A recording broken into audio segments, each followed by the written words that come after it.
Om Shanti. A very good afternoon, everyone. On behalf of Brahma Kumaris IT Wing, I, Krati Verma, volunteer from IT Wing, heartily welcomes you to today's special webinar on lifestyle modification, small steps for big rewards. Brahma Kumaris, an international NGO, largest spiritual institute administered by women, with its presence in more than 140 countries, is dedicatedly working towards personal development and world renewal. Brahma Kumaris is active within various chapters of the society through 20 wings. One of the wings is IT Wing, which is working towards catering IT professionals across the globe. IT Wing constitutes of IT professionals who are active practitioners of applied spiritual concepts and meditation while living in a work-family structure. So far, through the conferences and retreats conducted by IT Wing, more than 40,000 IT professionals benefited over the last 6 years. Employees from 100 plus IT organizations such as Google, Microsoft, HCL, Cognizant, and many more participated in these retreats. Before we begin with today's session, there's a small note about it. It's a disclosure, you're entering a green zone. This presentation is a compilation of scientific evidence on lifestyle and not just opinions.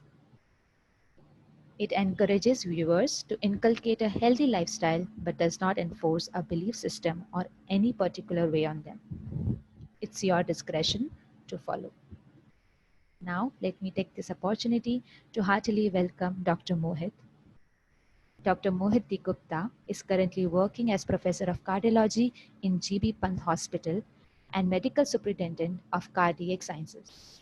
He's also the cardiologist in Parliament Health Annex for Honorable Members of Parliament and others. He was recently honored with Excellence in Cardiology 2018 award by Honorable Minister of Health and Family Welfare. He has been associated with Brahma Kumaris, World Spiritual University since childhood and has been practicing Rajayoga for past 33 years. He firmly believes in maintaining a balance between spirituality and science. Now let us heartily welcome Dr. Mohit Gupta to today's session, and I request Mr. Mohit to please go ahead with the session. Om Shanti. Thank you, Sister Krati, for a very generous introduction. And today we are going to talk about something that is a very, very important topic and often a very neglected one also. So this is about lifestyle modifications, taking small steps for big rewards. My disclosure has already been shown. And as we start this journey, it is very, very pertinent for all of us to mention that these are the important papers that you all might be interested in. These are all guideline-based papers from the American College of Cardiology, published last year and last year only, and one of them this year on dietary cholesterol, on trending cardiovascular nutritional controversies, and primary prevention of cardiovascular disease. They are a good read. And if you want to go into further details, what I'm going to talk to you today, you can definitely go through them. I have nothing to disclose as far as this particular talk is concerned. So we all know that life is speeding up and everybody is getting unwell. There is no doubt about it. And as we progress, the reason for this particular thing that is happening in our life is because of the imbalance that we have created. That's the work and the life imbalance. This is the kind of profile that we all are having today. Right from morning till evening, we are just doing throughout the day. And unfortunately, what happens is we are unable to balance it with our right brain, which is a creative brain, which makes us enjoy and feel good in our life. And that is why when this balance is lost, it is then when we start experiencing the stress and pressures in our life. Our life is practically turned into two terms. I am busy and I don't have time. I'm busy and I don't have time.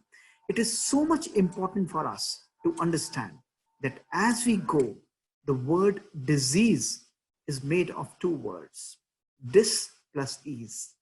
That means when easiness in our life, it goes away, not only physically, but mentally we become disease. That is very, very important for all of us to understand. So the start and the genesis of disease is not just physically, but it's also in our mind, that is our mental state. And that is why most of the disorders today, most of the diseases, in fact, which we talk today are called lifestyle disorders. More than 90% of them. Look at this. A particular negative situation affecting our psyche, our emotional health, causing us to be in anxiety, in depression, creating disinterest, confusion, and anger. So before even the disease starts and affects our body, it is first affecting our mind. And then this disease starts influencing our body. So diseases like asthma, like ulcers, diarrhea, osteoarthritis, allergies, viral illnesses, heart attacks, early degeneration, early aging of the brain, these are all responsible or are basically lifestyle disorders, what we call as the psychosocial disorders. So if we understand this, it is pertinent for us today to talk about that why do we need to worry? Our life is already going on. We are eating what we like. We are moving as much as we like. Then why and what is the importance of lifestyle today in our life? This is first thing. The second is, what do I understand what lifestyle is? What are the components of a holistic lifestyle? What is my definition and what actually lifestyle is? And then I will be taking you through some evidence-based changes that we really need to inculcate in our life. What is the evidence? What is the science behind it? Why should you be doing it?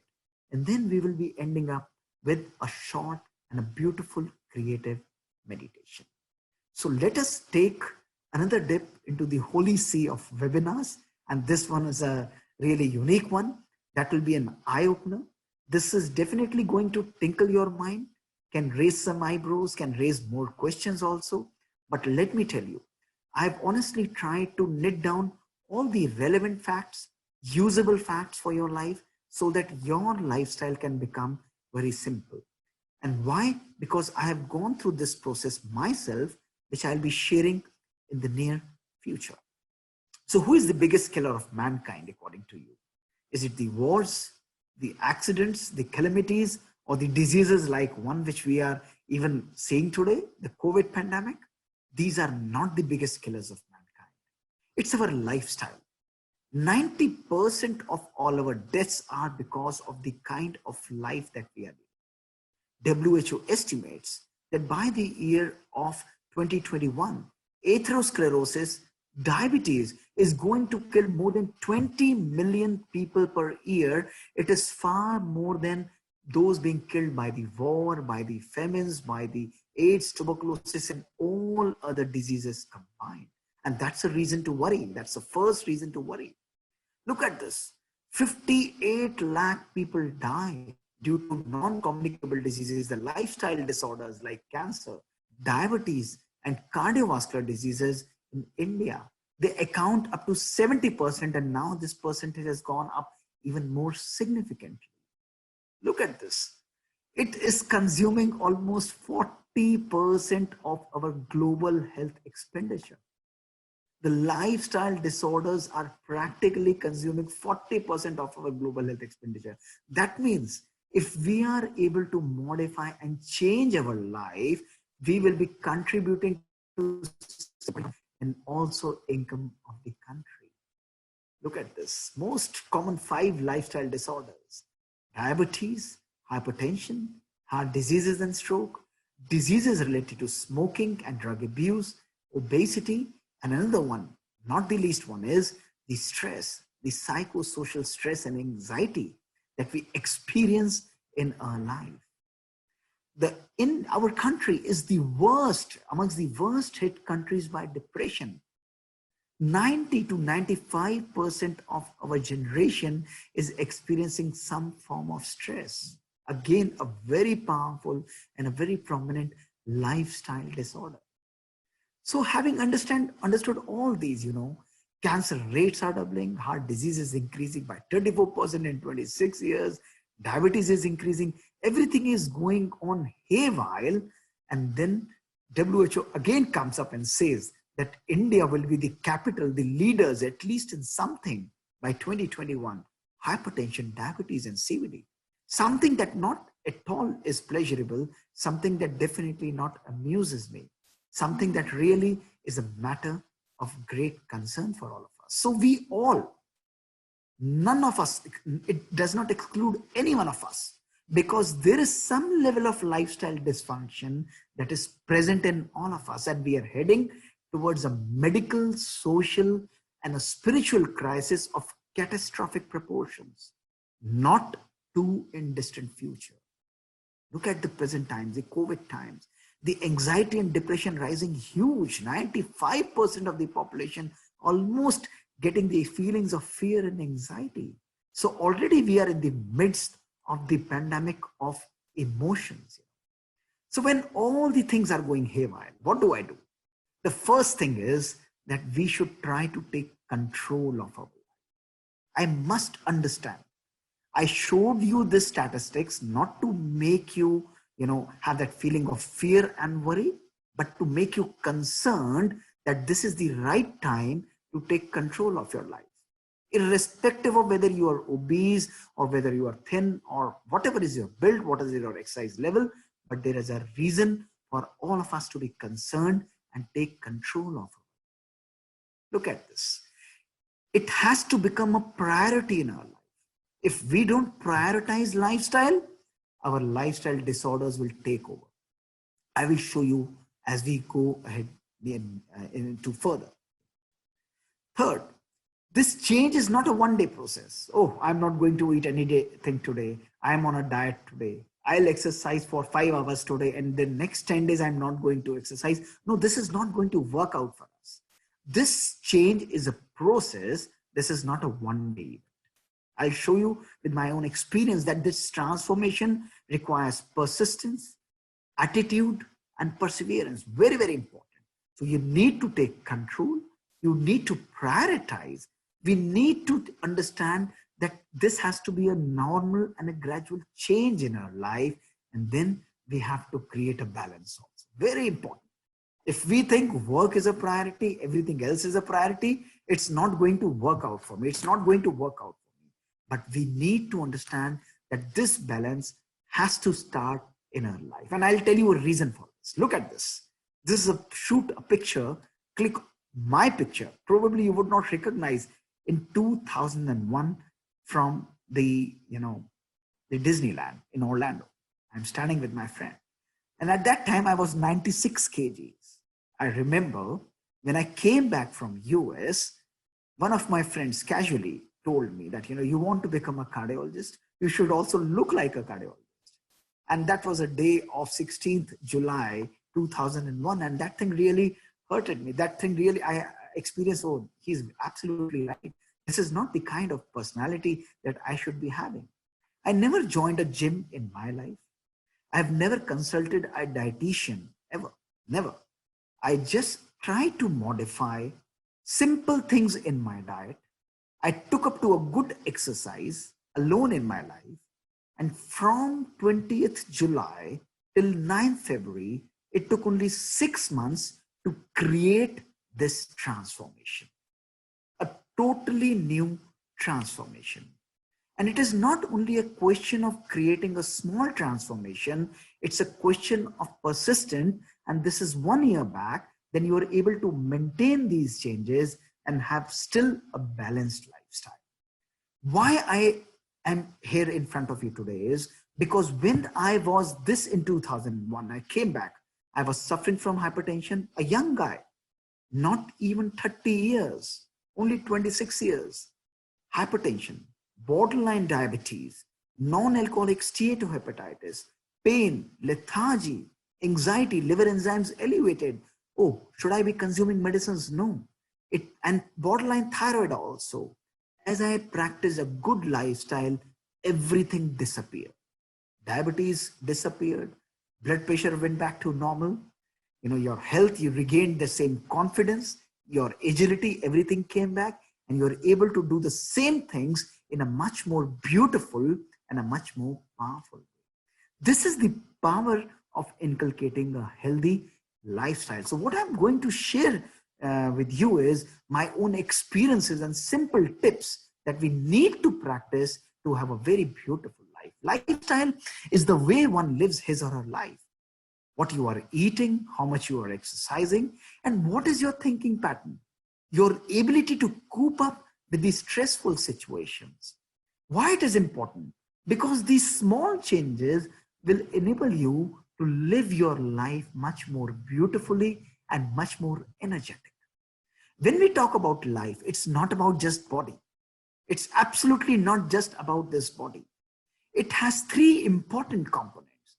One is the diet, second one is the exercise, and third one is taking a proper rest. So we'll be addressing each one of them scientifically and logically.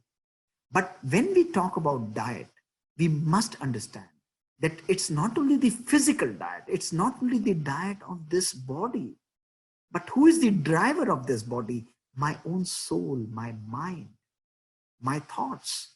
They are controlling my body. My positive thoughts make my body happy. I feel happy. But my negative thoughts make my body feel weak. So equally important is to give a healthy diet to your soul and to your mind also. Similarly, as we talk about scientific evidence and benefits of exercise to the body, it is equally important to exercise your soul and your mind also. Very, very important.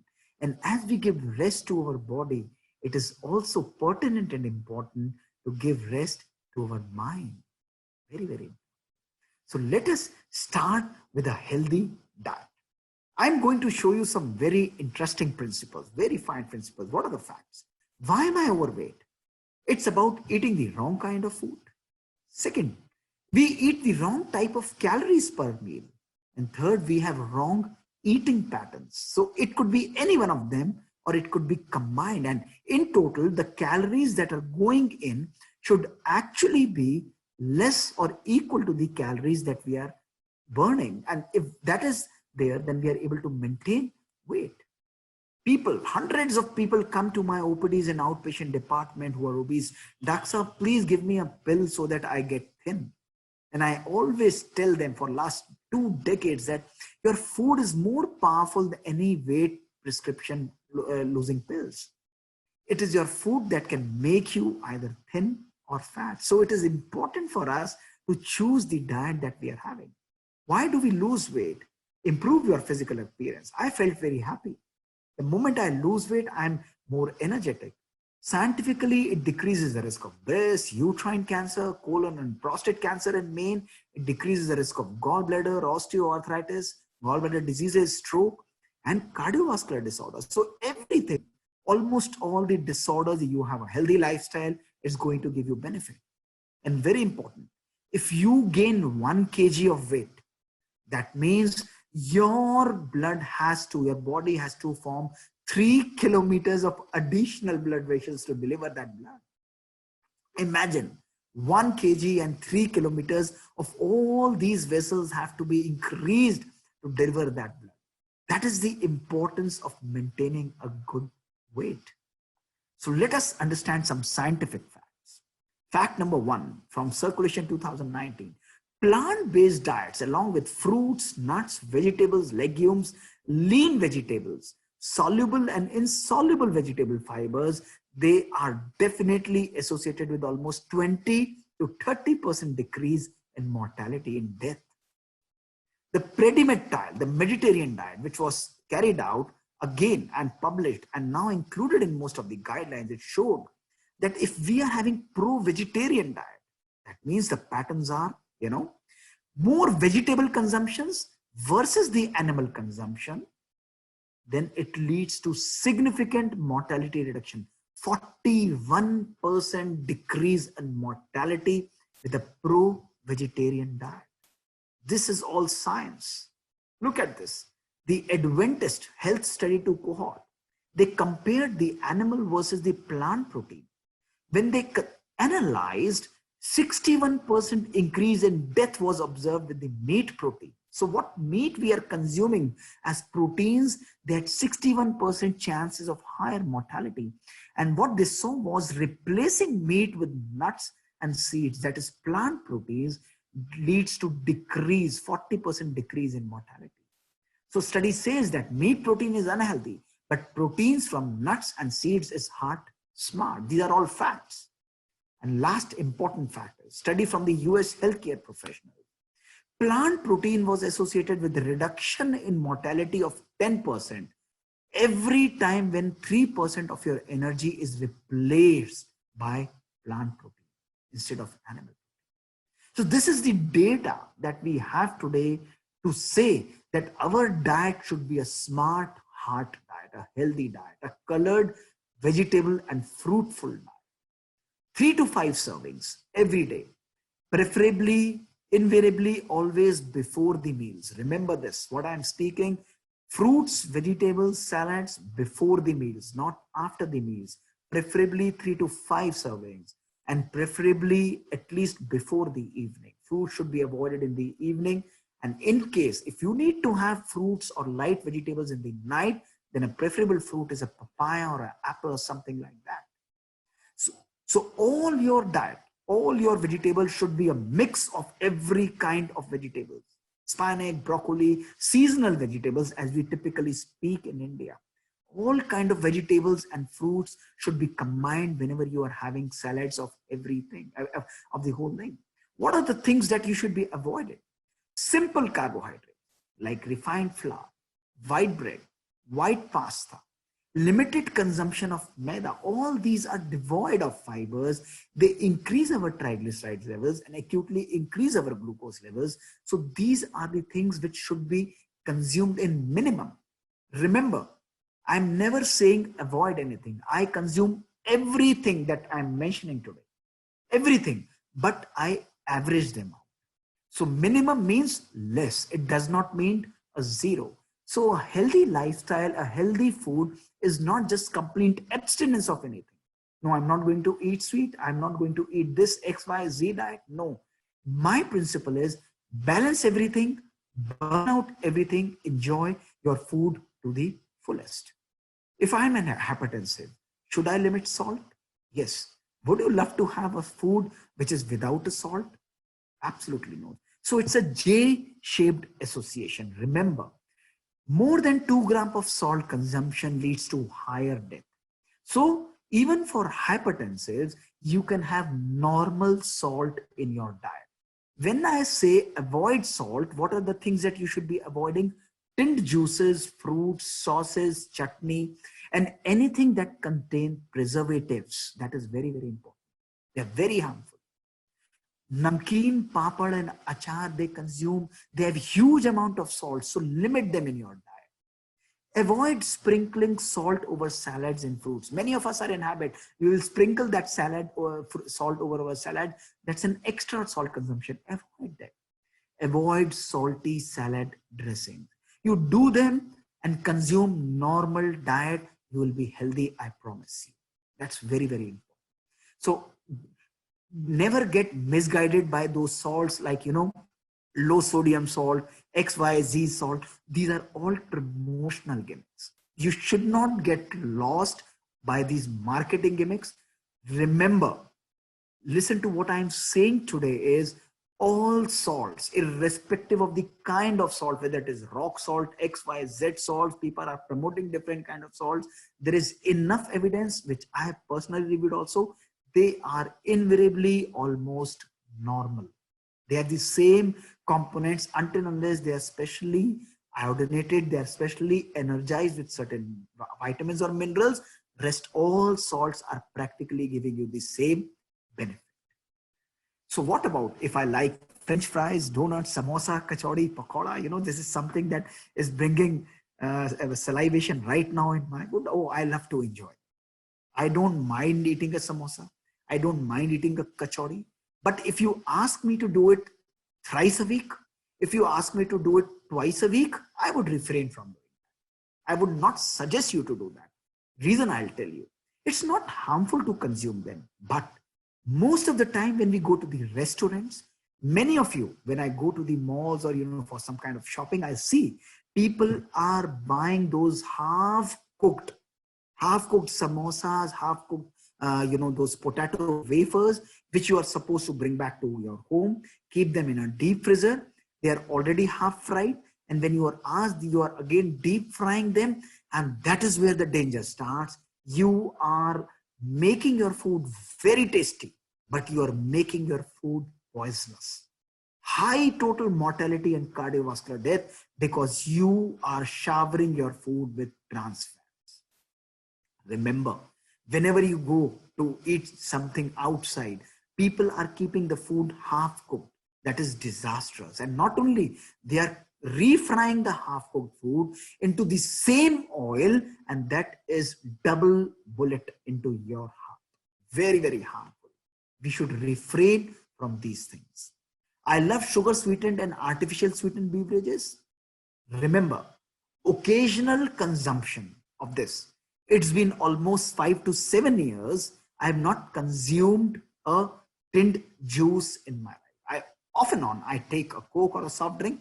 I do admit to that, but I have not consumed any preserved fruits or anything. If you are consuming it daily, look at this data, what science says. There is 20% increase in diabetes risk if you are having one serving every day in your life. The risk is less if you're consuming less, but it is definitely there. There is increased mortality if sugar is more than 10% of your total caloric consumption. So little sugar consumption is fine. But if you are habitual of eating everyday sugar, if you're habitual of having it after every meal, it's a disaster that you should be avoiding. This is pure science. So my suggestion to you is spoil yourself occasionally, enjoy it to the fullest, but don't make it as a regular habit. Don't make it as a regular. So big controversy about your oils and foods. Which oil should I be using? I'm using this, XYZ oil. I'm using ghee. I'm using olive oil. Every day I'm bombarded with messages and questions. My answer to you is use everything that you want. You want to have ghee? Have it. You want to have XYZ oil? Have it. But rotate those oils. For Indians, you would be surprised that even mustard oil is very, very good. Olive oil, listen to this, olive oil, which was used in predominantly in Mediterranean diet, they consumed this olive oil raw in nature. That means without cooking. And they used extra virgin olive oil, which is 5,000 to 6,000 rupees a liter, unafforded by most of us, and that too when consumed raw. So this is an impractical thing in a setup. So all these oils lose their value when we are deep frying and cooking them. So if you have to use oil, rotate those oils. Ideally, the best balanced oil is the rice bran oil. If you like the ghee consumption, use it. But remember, they are saturated fats. Occasional little consumption of ghee is absolutely fine. But completely, if you are every day having your paratha or your frying your things into ghee and tel, this is disastrous. This is really harmful, and I'll show you the recommendations in the next slides. So a practical tip for you, use all oils, have multiple oils on your shelf. Every 10 to 15 days, you rotate your oil and use different kinds of oil differently. Pertinent to note that what do I do? If I use one particular oil, should I not be reusing it? If you have deep fried in one particular oil one time, avoid using the same oil for deep frying again. Don't waste that oil. You can use that oil for seasoning. You can use that oil for seasoning and shallow frying, preferably only for seasoning. So reusing for heated oils is not recommended. You use the PUFA rich oils for seasoning and MUFA for frying. Preferred methods for cooking, baking, microwaving you can use, deep frying, shallow frying, whatever you want, a balance of all is fine. So consume lots of fruits and vegetables.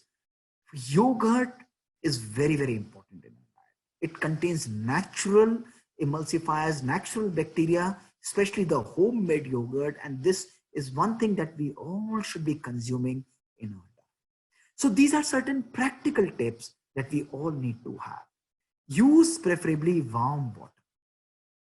Let us see the evidence and benefit from some controversial foods. These were the published in guidelines. So there is definite evidence for harm once you are using added sugars and the energy drinks. Your children, if they are having energy drinks, very harmful.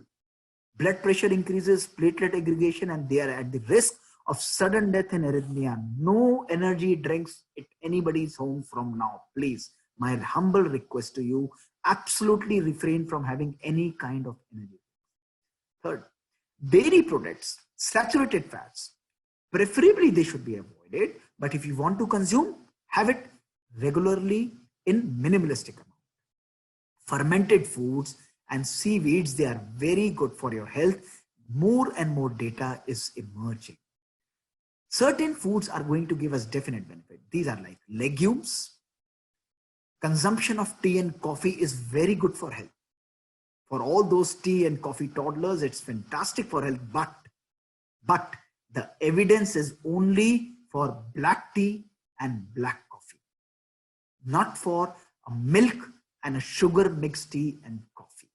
So if we are consuming a black coffee frequently, if we are consuming tea maybe 3 or 4 times frequently, any type, it could be a herbal or even a plain black tea, they are useful for your health, helpful for you. Mushrooms have particularly been shown to have a good antioxidant and anti-inflammatory effect. Supplements of vitamins. Now, please pay attention to this. Supplementing your diet with extra vitamins, those imported capsules, those simple B complex tablets, everything. If you are not deficient, they are harmful for you, especially in females. Avoid consuming vitamin supplementation until and unless there is a documented deficiency. If we consume unnecessarily, they are not just neutral, but they might create harm for you also. Look at this. Again, the evidence is clearly. Vitamins, they are prospective studies, and we can supplement only if they are deficient, but too much may raise the risk of cancer also, especially in female vitamins. Mushrooms I have mentioned, the energy drinks should be avoided. Tea and coffee should be frequent. Legumes should be frequent. Added sugar should be avoided. And dairy products can be consumed but should be limited to as much as possible. So look at again the summary of some more foods, your common questions. Coconut and palm oil. These are the 2 oils for which there is clear evidence that they are very high in saturated fatty acids and raise cholesterol significantly. So preferably they should be avoided. Now you're not going to blame me for this, but eggs, now in the new guidelines, they have strongly recommended that they should be avoided because they are having a harmful effect. And here is why I specifically took this statement. So advisory committee clearly recommends that it remains prudent to advise patients to significantly limit intake of dietary cholesterol in form of eggs or any high cholesterol foods to as little as possible. This is evidence, pure evidence. Juicing of fruits. You know, we have fresh fruits and some people are, oh, I don't like fresh fruits, I would like to have a juice. Harmful. It's very harmful because it removes the pulp and it increases the caloric concentration, which is very, very harmful for our body. Certain southern dietary patterns like fats, oils, fried foods, eggs, organs and processed meats and sugar sweetened. These southern diets don't just refer to the southern India, but their southern diets is a specific type of dietary patterns. They are all very harmful. Inconclusive evidence for virgin coconut oil, high dose antioxidant supplements, vitamin A. Probably if you are consuming, I am not against that, but unnecessary consumption should be, avoided. If you're juicing your fruits and vegetables. So what I do, sometimes when I come home, I like to take a vegetable juice. I'll just take cucumber and tomato and I will just put it into a mixer. I will just grind it without actually removing that pulp. I'll pour it in a glass with a little bit of mint, salt and a lemon and I'll have it. That's okay. That's perfect. That's acceptable for you. There is clear benefit if we are using an extra virgin olive oil, I clearly mentioned, but consuming it raw, which is unlikely for most of us. Blueberries and strawberries are very good for health. They are having good antioxidant effect.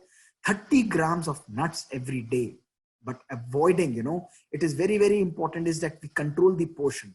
Having a bunch full of those fried kajus and bunch full of so much pistas is going to do a lot of harm to us. So balance every day with 2 or 5 elements, 1 or 2, those akhroat, what we say, and different kind of nuts, seeds. You can balance your green leafy vegetables, have as much as you want.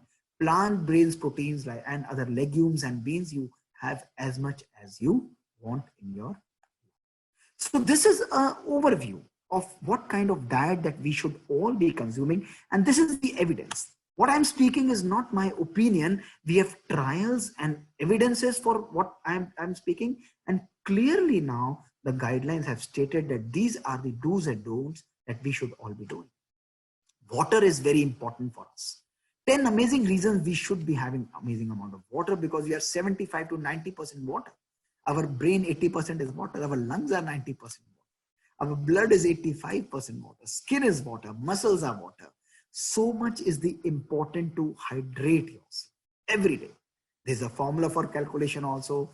You can always search for it. Your weight into 2 divided by 5 is equal to number of the glasses. So XYZ kind of things are available, but consume as much water as you can, looking at your cardiac condition and the doctor's guidelines also, because it gives you a clear skin, fluid balance.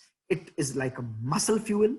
It is a blood normalizer, fatigue buster, brain booster, joint greaser, toxic remover, everything. Water is magic. Water is so good for all of us. I always prefer to have a balanced water, a warm water or a lukewarm water. That is very good for health, even in summers. Even, that typical old traditions of having the water of a matka or water in a pottery is fantastic. It's going to give a lot of health benefits to you. So that is how we have to balance the amount of water that we have to consume. So I always say water on the go. Have a bottle of water with you and keep on consuming it according to your, how much you want to actually use. Some people commit mistakes by jumping somewhere, and some people are deliberately committing mistakes. And one of those is like, tobacco. Tobacco consumption is strongly recommended, highly recommended immediately. Huge. The moment you start with 594 carcinogens, we never know that which puff could be our last puff. And the moment we quit smoking, it is so much important that benefit starts within few minutes of our smoking cessation, and our lungs start breathing properly. The capacity starts increasing. The health diseases like cancer, CVD, they decrease. We have more stamina and concentration. Smokers have much less concentration and memory and much less intellectual power. And definitely we are going to be a role model, having more sense of freedom, psychological and physical freedom, and gives us whiter teeth and a clearer skin. Most of the smokers you will see, they will have a black lips or black teeth and stained teeth, in fact, if I'm to say. And then it is giving us an economical benefit also. So tobacco abstinence is a separate topic which I'll address some other day, but very important. Motivate yourself to avoid tobacco in any form. So this is about the healthy diet. You are what you are eating. Remember this. It is not the quantity of food that you are consuming, but it's the quality of food that you are having. Remember, eat everything. It's not good, if I go somewhere, some people are serving something that I'm not normally accustomed to eat, but it is coming into my principles. I can do that. I would love to eat that, but only in moderation. So a is not created by avoidance, but it is created by balancing. That's the key. Not eating this, overconsumption of this. There are numerous food fads and food diets which are available. We are paying thousands and thousands. Definitely they are useful. Keto diets, TCHF diet, XYZ diets. You can use any one of them. Or intermittent fasting, that is also very, very important. These are for those people who are less motivated and who are wanting very fast and quick results without much exercise. You can do that. Definitely you can do that. But If we decrease, remember the principle, calorie in, if it goes down and calorie out is higher, we are burning more calories, we are bound to lose weight. Nobody can stop us from doing it. Nobody can stop us from doing it. So the key principle is balancing your diet. So as we talk about good, smart heart diet, don't you think we should also give our mind a smart mind diet? Very important for us. What is the kind of food that we are giving to our mind? Let us check the energy that we are consuming today by our mind. We are surrounded, no doubt, by digital media, by print media, by social media. Even now we are connected by media. Our day starts up with a Facebook, WhatsApp, Twitter, updating our status, doing the same things again, meeting the same people, doing the same job, the same way of thinking, pressing the same emotional buttons, everything same, And in this whole process, we are having the feeling of pain, worry, uncertainty, fear, irrationalism, overstress, anxiety, all these things given to us free of cost by our media. Open the newspaper, fully loaded with pain, worry, uncertainty, fear. Open any television channel right now at this moment, again filled with all those four feelings. Get up in the morning, your WhatsApp is filled with this. Look up into this Facebook, Twitter, you again are loaded with many messages criticizing and irritating people. So let us see that what happens to our mind when we are taking this energy, we absorb this energy. It becomes part of our system. And the moment I read this, the moment it becomes a part of my energy, I automatically start radiating this energy in form of forwarding the message. Not only I keep this negative energy, but I also have the power to press that forward button. Arey, padha hai, suna hai, do you know this kind of a message had come? Read this, and people will again jump and we will forward it to so many people who will again be infected by those toxic doses of those negative feelings. What happens when we are consuming fear and uncertainty? Our emotional center, the limbic center, the amygdala, it takes control of our logical thinking brain, the rational thinking brain. And the moment it takes controls of our rational thinking brain, our ability to think properly, it goes off, and then we lose control and start behaving as an emotional gimmick, and it hijacks our brain, and we are not driving our car. Our fear and our emotions are driving our car. तभी हम कहते हैं ना often on कि when a person is in extreme fear, इसकी सोचने और समझने की शक्ति समाप्त है. He has lost his ability to think rationally when he is in anger, because the emotional center is in control. It is hijacking. The stimulus goes to thalamus, to the amygdala, and even before it is reaching to the neocortex, the rational processing brain, we are already a gamut of emotions. So stop toxic consumptions of negative emotions, my dear. Unplug yourself. Emotional diet should be checked. No doubt we are wiser and smarter today with technology. No doubt. But my question to you is, are you happier? Are you always happier to just be using technology? That's a false sense of connection that we keep on having in our life. Oh, I'm connected to everybody. But look at this. Living in one room, in one house, we have created home within our homes. Children sitting in one room, mother and father sitting in another room, and connected through what? Not through eye and eye contact, but connected through WhatsApp and media. This is not the kind of life. We are chained by technology. We are continuously chained by technology. And this is giving catastrophic effect on our mind, on every aspect of our life. This high calorie digital consumption is devastating our brain, is decreasing our productivity, is taking a toll on our relationships and family, and it is also having effect on our health and well-being. So let us practice a simple digital detox technique that in first 60 minutes of our day and last 60 minutes of our day, let us detox and disconnect from all kinds of technology. Let me write and read something new. Let me play with my family, playing a good game, talking to each other, reading something new, listening to meditative music, staying simple and calm. This is what we need. This is a beautiful exercise that we all can do. Really helpful for all of us. So much beneficial. This is going to be really blissful. First 60 and last 60 minutes, because this is the time when your emotional and rational brain, your conscious and subconscious brain are connected with each other. They are in continuous connection with each other, and whatever you are putting into your brain, your mind, those thoughts will go into your subconscious mind. So first 60 minutes and last 60 minutes of your day, don't give anything negative to your mind. When you are sitting with your family, at least take out 40 minutes to just be with your family.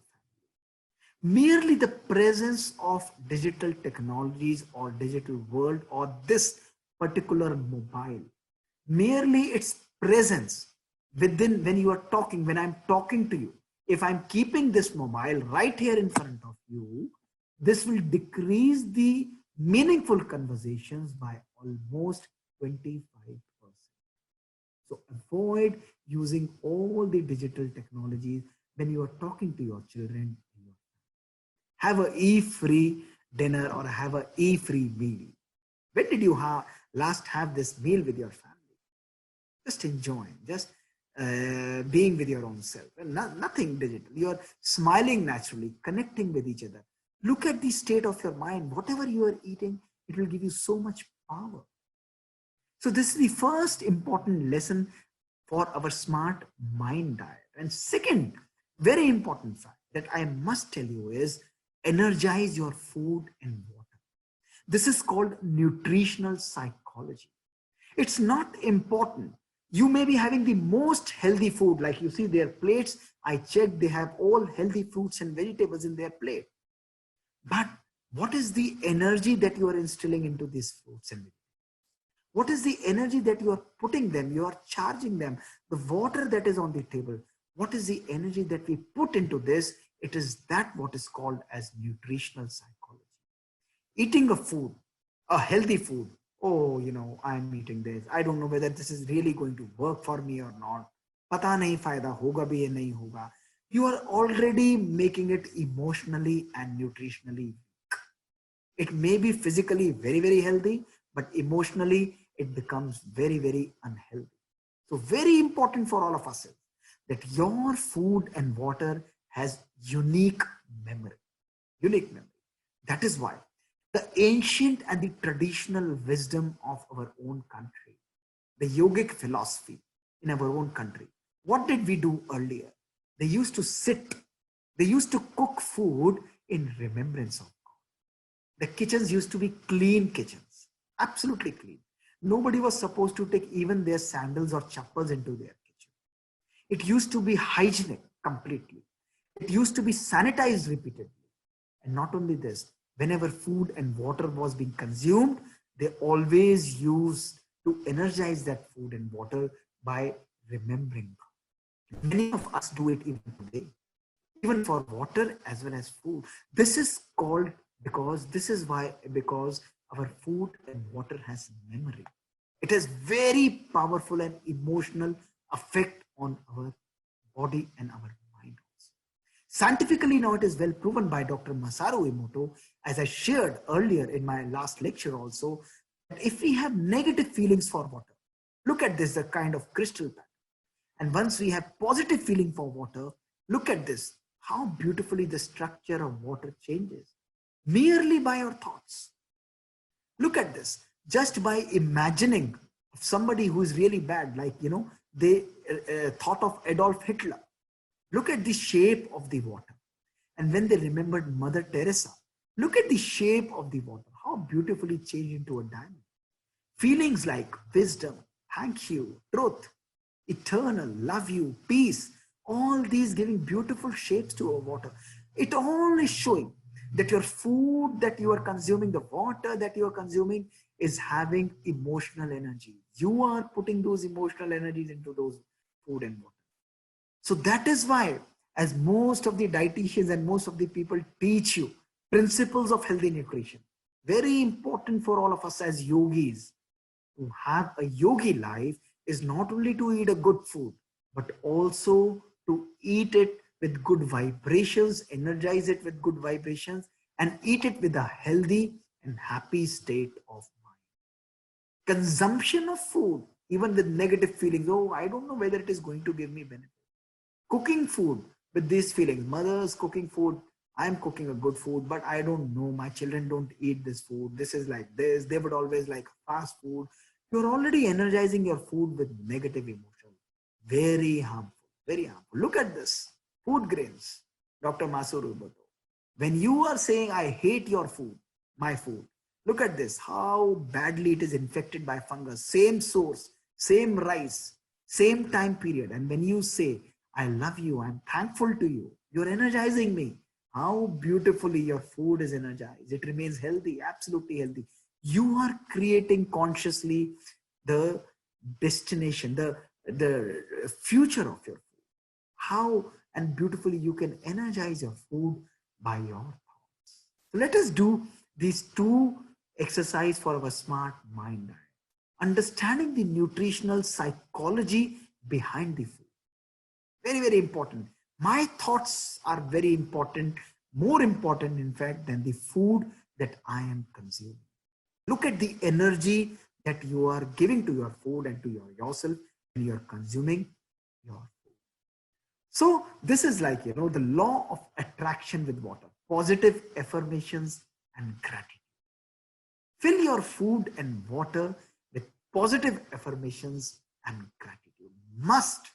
It's a must do today from now. Most of us don't give a heed to it. Most of us ignore. But in Brahma Kumaris, a very simple thing that we do is we have a glass of water. Even if consuming, we just pause for 5 seconds. This is a pure water, a very pure water. This is going to energize me. It is going to make my thoughts very peaceful and pure. 5 times you say in your mind, and then you consume this water. This is the energy. Your food will become, your water will become energized. This is called charged water. What we say in our shastras, like, the charnamrit that you have. It is nothing but water, but it's the vibrations that you are instilling in it. So this is all about food and dietary habits that we keep on having. A brief overview, a glimpse of commonly food patterns, common things, common do's and don'ts that we must be having in your, must be using this thing in our diet. It's very, very important.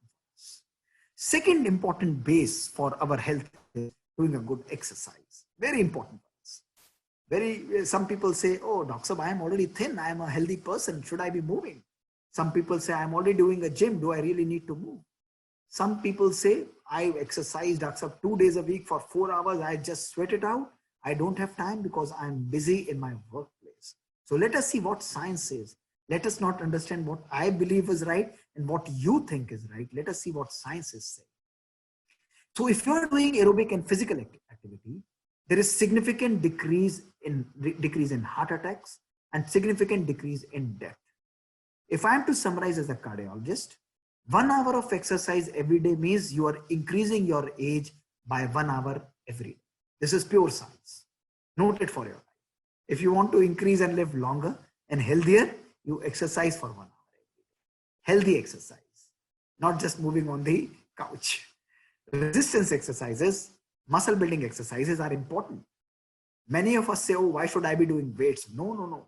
It's a misnomer. We should be doing weights because it leads to better physical functioning, glycemic or diabetic control, and it also decreases our blood pressure. Second thing that we need to know is always initiate an exercise program at a lower level. Many a times I remember as a childhood, I would not do an exercise.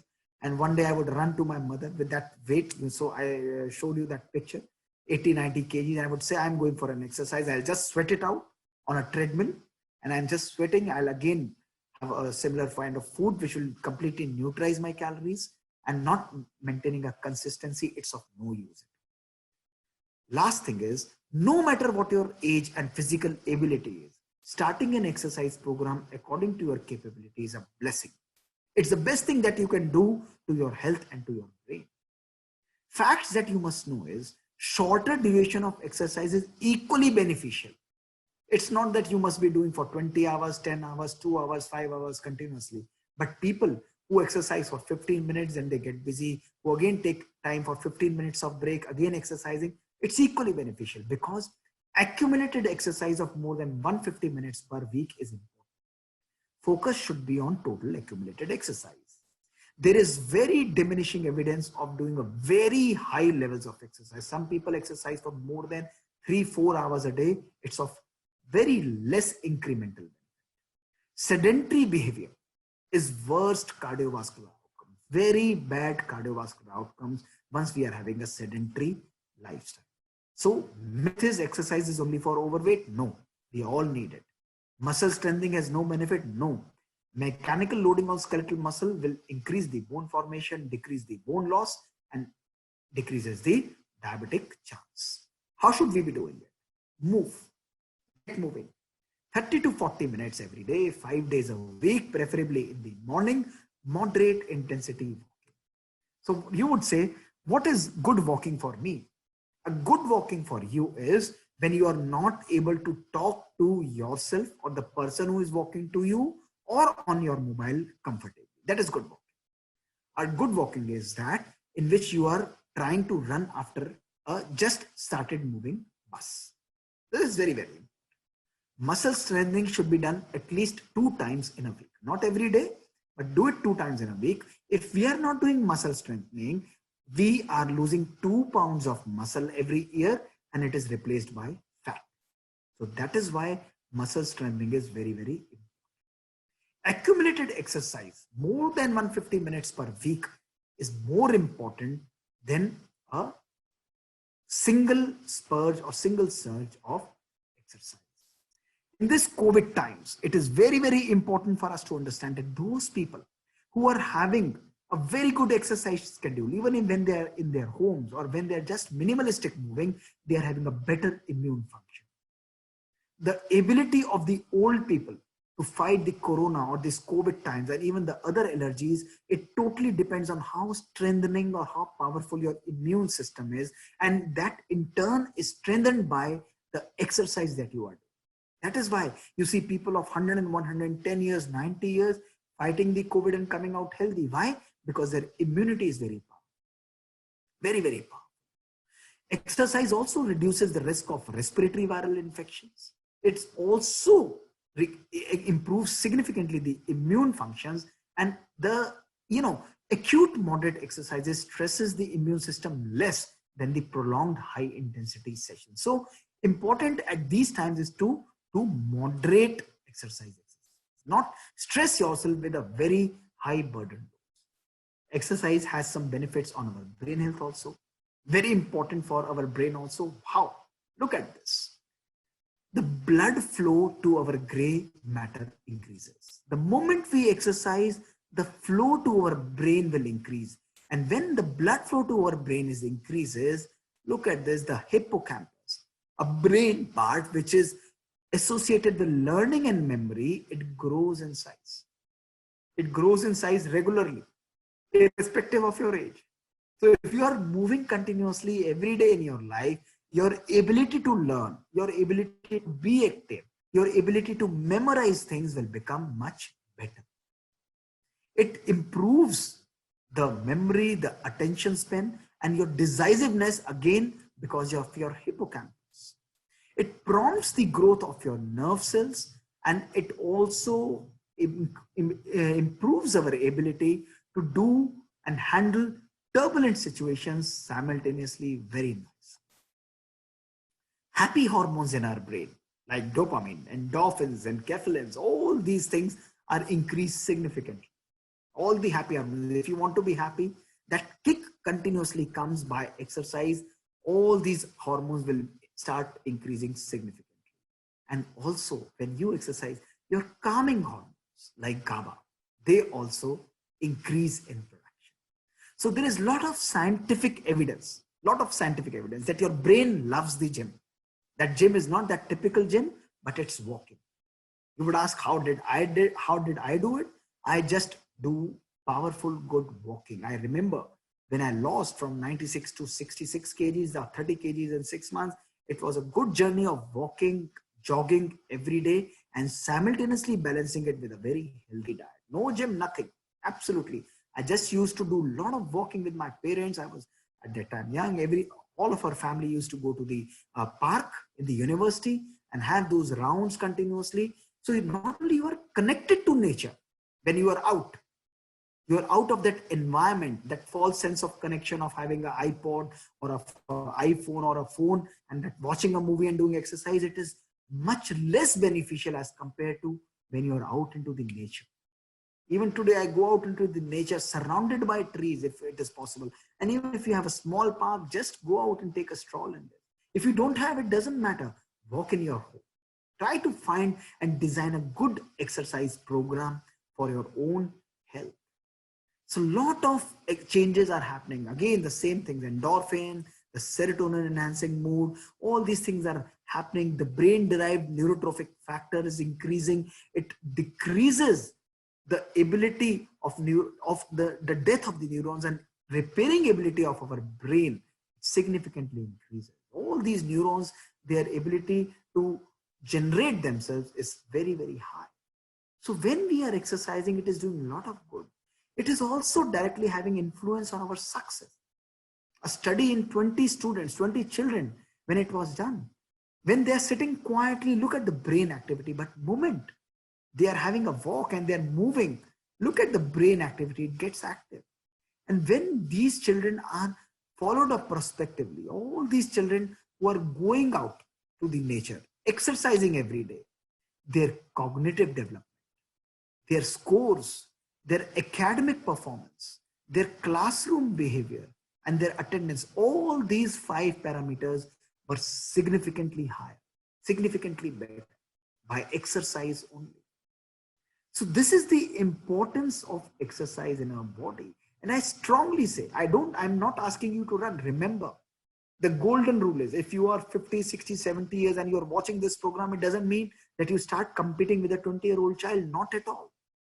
For a 70 or 80-year-old gentleman, walking speed, remember that same dictum. If you walk for 5 minutes, 10 minutes, you get tired, stop down. Have a chat. Have a glass of water, something, and again start. Intermittent exercise. Accumulation is more important. Move according to your capacity. According to your capacity. Don't stress your knees. Don't stress your brain. It should be an enjoyment, because exercise is going to bring a bag full of benefits to you. Very, very important. But as we exercise, don't you think it is also equally important to do exercises for our brain also? That is the emotional exercise. As we move our body, are we also consciously choosing to move our brain, consciously exercising our brain, and our brain is continuously generating those thoughts? 50 to 70,000 thoughts I shared with you. It is continuously producing those thoughts. Now it's our choice that how do we play around, juggle around with those thoughts? How do we juggle around with those thoughts? We want the same old thoughts, same old choices, the same old behaviors, the same old feelings, the same old emotions, and the same old life. It's absolutely the same. No change in our life. You are happy, go ahead with them. But if you want to change, you have to go out into the unknown. A beautiful future is created by exploring the unknown, by unraveling the unknown, by changing, by exploring, by creating the unknown. So one of the very pertinent and beautiful exercises that we all should be doing today is to exercise our mind, to clean our mind. As a doctor, as a cardiologist, and as a human being, all of you also, we all sanitize our hands many times a day. We all wash our hands with soap so many times a day. Never ever did we use soap and sanitization so many times earlier. Every day we take a bath to keep ourselves clean so that dirt is not there. We are free of germs. When I go for operations or something, I'm wearing a suit to protect myself from the negative energy or the infections of other people affecting me. Isn't it so much important? But are we also protecting to exercise our thoughts to be influenced by negative emotions of anger, of hatred, of irritation, of competition, of jealousy, of anxiety, of stress, of expectations, of lack of trust, of laziness, everything influencing? What your thoughts we are creating is your own choice. What we create in our mind is our own choice. And if we don't control our minds, if our thoughts go haywire, they are growing whatever they want to grow, they are moving in whatever direction they want to move. If that is the way our life is going, we can grow into a big weed. It's our choice. We can do that. But if we sharpen our thoughts, if we nurture our thoughts, if we water them with peace and purity every day, if we exercise to clean our thoughts every day, then the same mind can turn out into a beautiful garden. It's all created by our own exercises that we give to our own mind, your own conscious choice. As we move every day in our life, we exercise to clean our body. But today, let us make a conscious choice to clean our mind also. Isn't it? How many times we will say, I won't forgive that person, I won't do this thing for that person, I will keep on carrying that negative burden in my mind. And if we are ready to do this, this mind, this soul is going to be a bag full of weeds, a bag full of hatred, anger, jealousy. And that is why if I keep on saying every day that it's natural for me to be angry, it's natural to get irritated, it's natural to have a competitive feeling, it's natural to hate somebody, that means I'm naturally choosing to keep all the dirt in my mind. All the dirt in my mind. It's a choice that I have created. And let me ask each one of you one thing. Exercise one thing for me, okay? Do just this small favor for Dr. Gupta for one day, for 5 days only. I will just suggest you that for next, do we have any volunteers here? We have the panelists here. We have Chandan Bhai or Krati Bhan. Are you there? Yes, Mohit Bhai, we are here. Come on. So you're going to answer this thing to me on behalf of everyone. And let me put a very simple exercise for all of you. For next 5 days, I request you to do only one exercise. For next 5 days, when you clean your home, when you clean your bathroom, when you clean your kitchen, my humble request to you is, to as a mark of respect for me, for 5 days, you keep all those dirty things into a bag and decorate them into your drawing room. Would you do that, Kritivan, for me or not?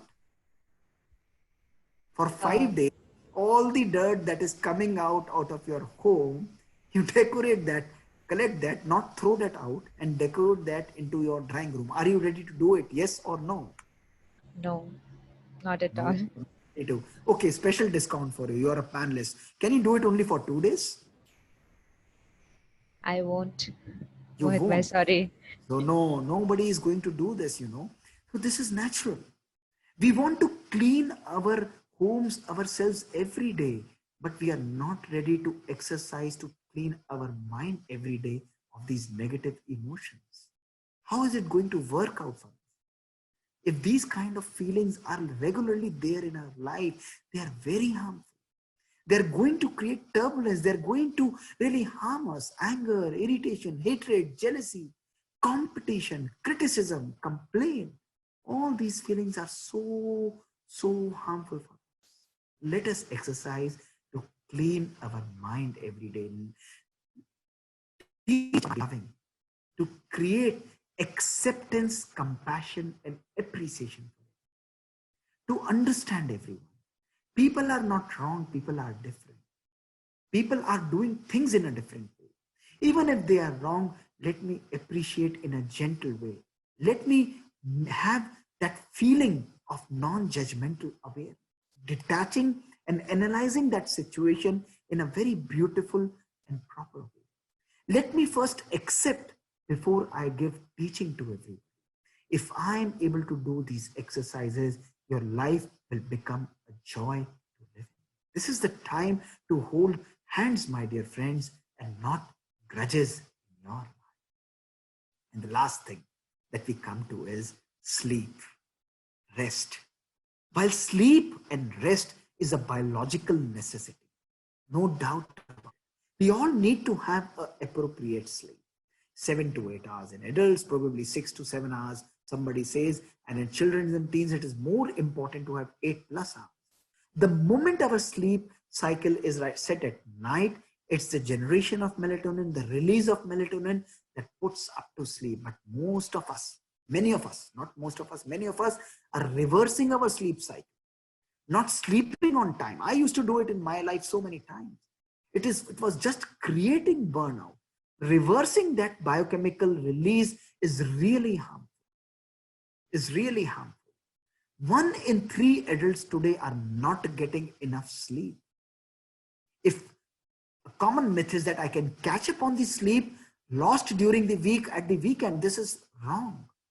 We need to have a 6 to 7 hour good sleep every night. And when we are able to do that, we are nurturing and nourishing our. Look at this, what happens when we are not having a good sleep. Our ability to, actually come down to logical conclusions to problems significantly decreases. Parietal lobe is running havoc. Our ability to learn to memorize new tasks and to develop novel connections, our neocortex, it again goes amok.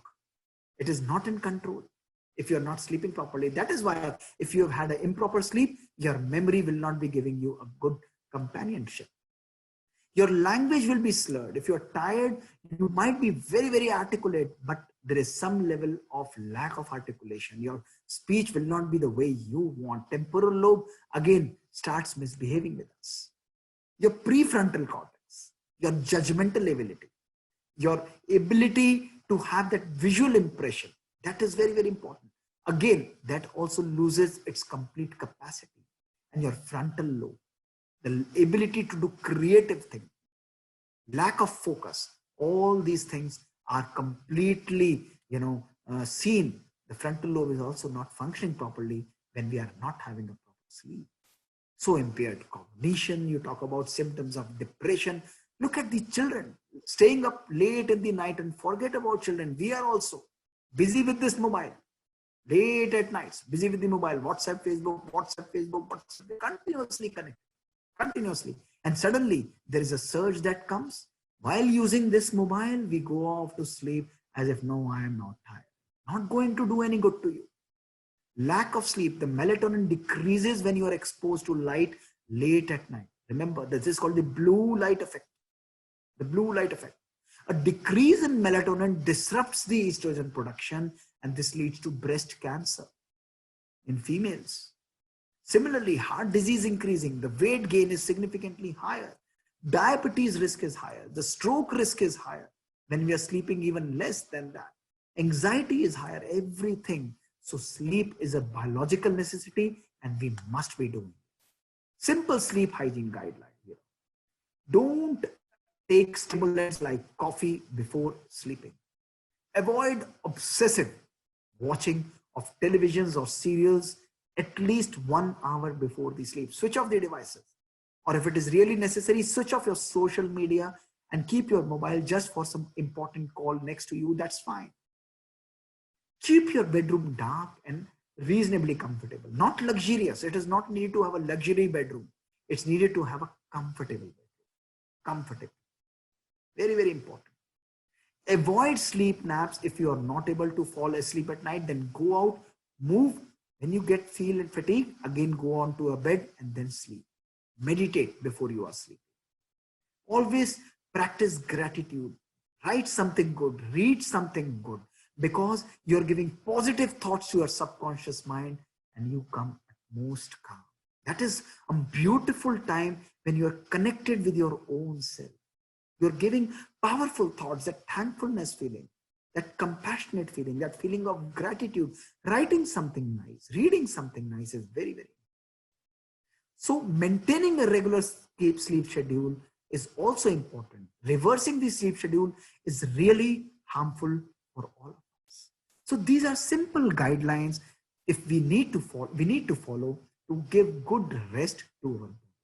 But my question to you is that just remember a day when you are mentally exhausted and disturbed on that day, even if you are lying down for 5 hours, 7 hours, or 10 hours in your bed, you won't have a good sleep.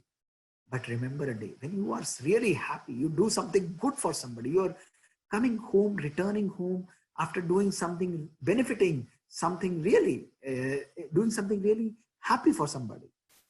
What kind of sleep do you have? Even if you are sleeping for 3 to 4 hours, it's a beautiful, it's a relaxed. So it is pertinent to know that while your body is sleeping, am I also able to make my mind sleep? And that beautiful exercise is called meditation, that power of meditation. As we are in quarantine today at our homes, physically quarantine, which is our choice, but meditation is a spiritual quarantine, which is our conscious choice that we create every day. Our own conscious choice. It's the emotional rest. As we give rest to the body, it's important to give rest to our mind also. Everything that is working continuously gets tired. Our soul is also tired today of thinking negative, of thinking creating harmful feelings for other people. It's important that today we create more positive and powerful feelings. We give rest to our soul, charge our souls, just like you charge your mobile, your laptop every day. It is equally important for all of us to charge our own self. It's also important for us to charge our own thoughts. So much important, isn't it? And that process is called meditation. It's about giving space to your own self, giving space. If you don't give space between the words, what will happen? The clarity decreases. You are able to enjoy the movie. You are able to enjoy reading the book. You are able to enjoy any task because there is a space in between. Don't we think we often use this word, oh, please give me some space in my life? If somebody takes away that space in my life, the comfort is also there. The clarity is also decreased. What does meditation do? Meditation is giving space to your thoughts. Just as it is giving space to the words, it's giving space to your thoughts. Thinking less. When you are thinking less, you are thinking slow also. And when you are thinking less and thinking slow, the quality of your thoughts become better. The power of the soul to generate that kind of energy becomes much, much better. See, that is why it's not the quantity of thoughts that you are generating. Overthinking, the present day pandemic that we are facing, but it's the quality of thoughts that we generate that determines our thoughts. And that is the power of meditation. It's giving space to our mind. Teaching your mind to stay relaxed. Teaching your mind to just be. Teaching every thought of your mind to learn to be peaceful, loving, happiness, powerful, joyous, pure for every soul. This is meditation. Space allows us, giving space to our mind allows us to bring out those original, powerful, our own folders, our own energy, our own BIOS system, the booting system of our own human computer, which is nothing but peace, which is nothing but love, happiness, power, knowledge, and purity. When all 6 of these we are able to incorporate in our lives, it is then that we start experiencing the bliss, the anandam in our life. What we say, happiness beyond senses. This is what is the power, the emotional rest that we all need to give to our own selves. Connecting our own soul, connecting our own soul, the powerful consciousness which is there in this costume. This is a costume, my car, and the consciousness is here, and connecting it to the supreme consciousness, and that is the source, is called meditation. This is the powerful, the 7 qualities of soul. The moment we start meditation, I love this slide. I love to reinforce this belief system in my own life. The moment we practice this, the moment we encourage this, we start balancing our life, because we believe our life to be logical, to be scientific, to be successful. We need to be decisive, reasonable, and realistic. All these things are important. We are using our left brain predominantly. Very important to take decisions, to create magic in our life, to have that word using karma yogi in our life. It is very important. But the moment we start meditating, we balance it with powerful emotions, creative emotions, passionate emotions, logical के साथ साथ loving also, yearning, vivid. The moment we create that balance, it creates harmony in our life. This is what the power of meditation. It's about balancing all the emotions of both the brains. Listen, see this. When we are prone to anxiety and depression and weakened mental health, there is a complete imbalance of our brain. But few minutes, only few minutes out of those 1,440 minutes, just 15 minutes in the morning. Look at this, what magic it is doing. It is completely harmonizing. If you are able to take out 25 minutes, you'll get more juice, amazing power. You are able to create that complete balancing, a more integrated, a more optimized, a more, updated system. You optimize your computers and mobiles, isn't it? Why don't optimize your own software, your own emotional software also? Meditation is the process of updating your emotional and mental software. That communication increases. So would you do that particular balancing? This is the art of living a healthy lifestyle. My dear friends, when we talk about lifestyle, lifestyle is not just about the life, this body. Life is about the life which is the soul here. The life which is governing my body also. We need to give diet to our body and our soul. We need to exercise our body as well as our soul. And we need to give rest appropriate to our body and our soul. And this is what is a holistic lifestyle, a balanced lifestyle, isn't it? So let us sit back, relax, and ease out ourselves. Enjoy.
So that's it, my dear friends. It's all about transformation. It requires attitude, patience, perseverance, and persistence. These are the only four tools that you require to create magic in your life. Thank you and Om Shanti. Thank you very much, Mohit Bhai. I think calling it just an eye opener would not do justice to the session. All my questions got answered. I hope it did the trick for all the participants. Thank you once again. Shortly after a couple of minutes, we would be having question and answer session. So let me just share my screen. I request all participants to use chat option to send their questions. And meanwhile, we are getting questions from the participants. Let me take this opportunity to make some few important announcements. First and major announcement is that IT Wing is arranging an e-conference that is Awakening to the Call of Time. It's a 3 days conference from 3rd July to 5th of July. More than 15 renowned speakers would be there and would be giving their fabulous speeches. In case you want to know more about it, please visit bkitving.org/conference. We are having yet another third session of applied Rajayoga meditation sessions. It's a 10-day session, would be starting from 11th of July to 20th of July from 7:30 a.m. to 8:30 a.m. In case you're interested in knowing more about it, please visit bkitving.org/applied-rajyoga. Registrations are now open. We are having daily meditation experiences from IT team, that is 20 minutes of guided meditation on daily basis. The timings are 6:30 a.m. to 7 a.m. that is in English and 7:30 p.m. to 8 p.m. in Hindi. For knowing more about it, please visit bkitving.org/let's meditate. In order to see previous webinars, you can visit bkitving.org/webinar, which will have all the previous webinars recorded with IT Wing. Please remain updated at bkitving.org/events, and we request you all to please provide your kind feedback at bkitving.org/feedback for us to know that in case if there are any things which we need to do to maintain the standard or to increase it, just share please. We have couple of meditation apps. First is Just a Minute app and second is B-Zone app. You can use these apps to have small amount of meditation for frequently for a day. It has various different kind of meditation settings in it. So just visit and let us know. Now it will be the question and answer time. I request all the participants, if they're interested, to share their questions over the chat to PK Krati, and then I will be asking these questions to Mohit Bhai. Mohit Bhai, we already have few questions shared with us from few participants. First question is, Mohit Bhai, these days a lot of people are taking vitamin C. Does this need to be avoided as many of us might not need it? What is your opinion about it?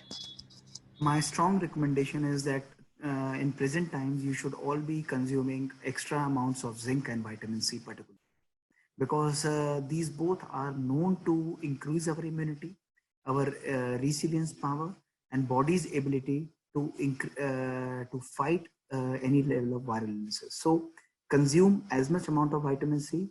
It is not going to harm you. And if you are not consuming, consume it. Start consuming it from tomorrow. So I would strongly recommend it. Natural forms of vitamin C are very helpful, and natural forms of zinc are also very useful. On the similar note, Mohit Bhai, what are the natural sources of zinc which is useful in COVID protection? So you can have various levels of green vegetables also, broccoli also. You can have milk, which is a good source of. You can have guava. There's so many fruits, and you can search. There are around about 100 because that will give you a list of all these sources and the food patterns that you are consuming. And particularly important is to have fresh lemon. A very good way to have that is you have a lukewarm water, add a fresh lemon to it, and probably add a little bit of honey to it, and that makes a perfect tea and a very healthy tea for you.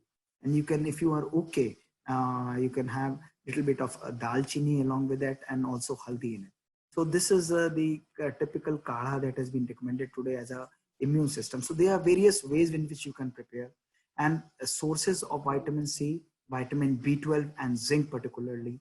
You can type on the Google. There is the first list that comes is gives you a whole list of a compendium then that you can fit into your diet and choose what you want. Thank you very much, Mohit Bhai. There are a lot of thank yous for you. And there's No, one no, no. particular suggestion I must congratulate on this excellent talk. So there's a question with it. Please let us know what sort of exercise should 75-year-old patients with carb or heart surgery should be doing during COVID times whilst they are Walking. self-isolating. A very good exercise is to start moderate walking. Light to moderate walking every day is one of the best exercises that one can do. Plus, also along with that, taking up some light weights, only half a kg, only few 100 grams, 250 grams. If you start toning in your muscles, that is going to do a lot of good to you. Gradually, as you build up, I'm surprised that you are asking this after heart surgery, because most of my patients, even if they had an open heart surgery or even if they are having only PCI or the percutaneous interventions, I strongly recommend that you should start an exercise program within 2 to 5 days of that, in consultation with your doctor. Start with a good walking schedule. Very important. Even if it is at your home, that is fine. Thank you, Mohit Bhai. I urge all the participants to stay back for all the question and answer sessions. We are addressing really interesting questions here. So on that note, Mohit Bhai, there's a question related to solutions for recurring PCOD. Do we have any thought on it? This would be for me to roam about in an unwarranted Yeah. territory. So I would actually refrain from this kind of a question, because this is not my domain. I do have an answer for it because my mother is a gynecologist, but I would not be happy to answer this because this is not my domain and not pertaining to this talk. But let me tell you, the incidence of PCODs and all these things, they decrease significantly once you are having a good lifestyle, and especially when you are non-obese. This much I can tell.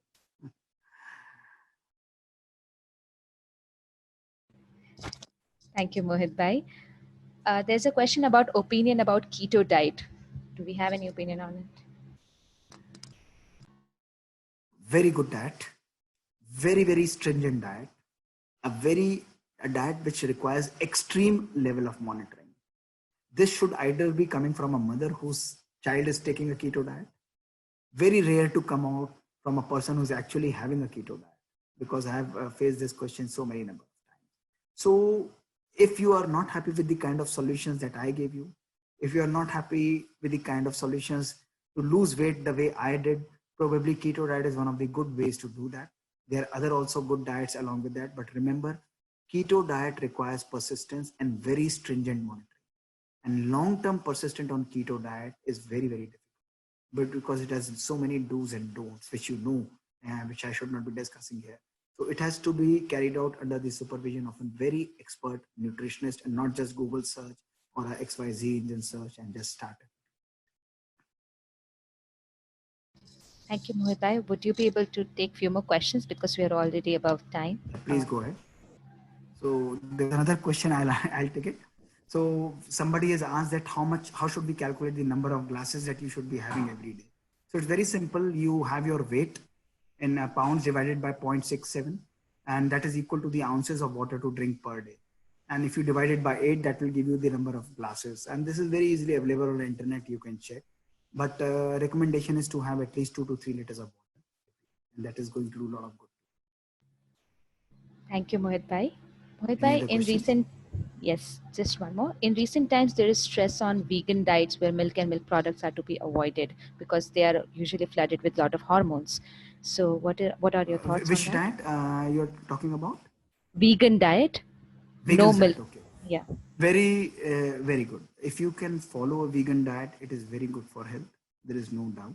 Personally, I enjoy eating milk, drinking milk and milk products. So I am not in favor of that particular diet. But those people who are having a vegan diet and avoiding that kind of an animal protein also, that is perfect. And this is one of the things that is doing a lot of good to the body. There are many big people, celebrities, and many other common people who are taking up to a vegan diet, and this is a heart healthy diet. But if you ask me the evidence directly for the vegan diet, that is not there. As far as the cardiological random studies are concerned, evidence is very, very clear for the Mediterranean diet and other diets. But for me, if somebody is on a vegan diet and he's ready and happy to continue with the same, that's a good. There's no problem. But you can always spoil yourself off and on with certain products that you like. If you like, dahi, curd, or buttermilk, or milk products, that is all a matter of a personal choice. Thank you, Mohit Bhai. We have covered most of the questions, and now seeing that we are already above time, I request all the participants to please share their questions to us through sit@pkmail.org, and we will get them answered. So, Mohit Bhai, thank you very much for today's session. Thank you, I thank Shanti. all the participants for joining us today, and have a great day. Have a great weekend. Om Thank you Shanti. so much, everybody. Thank you.